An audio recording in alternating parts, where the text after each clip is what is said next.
Şimdi en ağır hangisi olan? Ağır vallahi.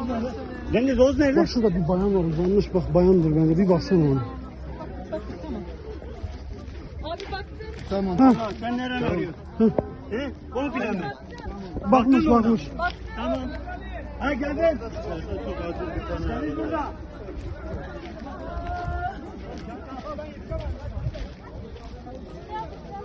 Var orada da var, şoför var, biri var.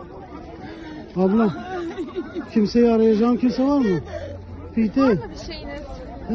Kolu ağrıyor. Yani çok acil olduğunu düşünüyorum. Geçmiş olsun yine de ama kalkmamayı deneyin. Kalkmamayı deneyin. Buraya ver götürün mü kadar? Evet. Hadi.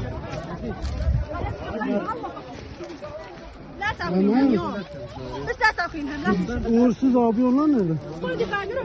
Nasılsınız? O kesilir ona ya. Nerede? Bakmaz. Nerede? Nerede o? İçeride kalmış. Ya şey içinde girdi çocuk, adı 112. Öyle bir kat beden alıp oluyor.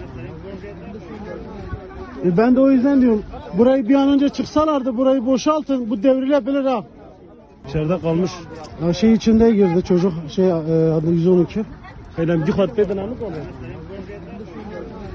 Ben de o yüzden diyorum, burayı bir an önce çıksalardı, burayı boşaltın, bu devrilebilir ha. Arkadaşlar, burayı boşaltın, bak bu devrilebilir ha. İkinci bir olay yaşamayalım, burayı boşaltın. Heh.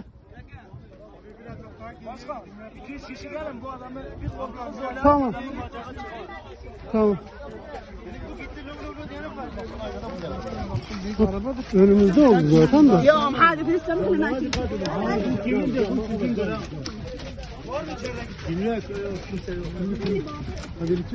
لا انا ما ادري شو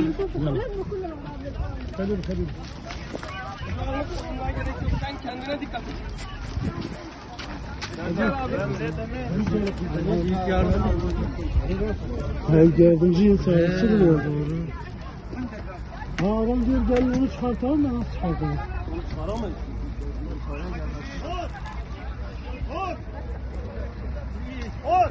Bir kişi. Yeşil mi sarı mı ne? Sarı. O öbür taraftaki değil mi? He, o bir tane tek arabada çıkardık onu. Oğuz ben trafiği halledeceğim. Numaram kanka, numaram kanka. Gelin.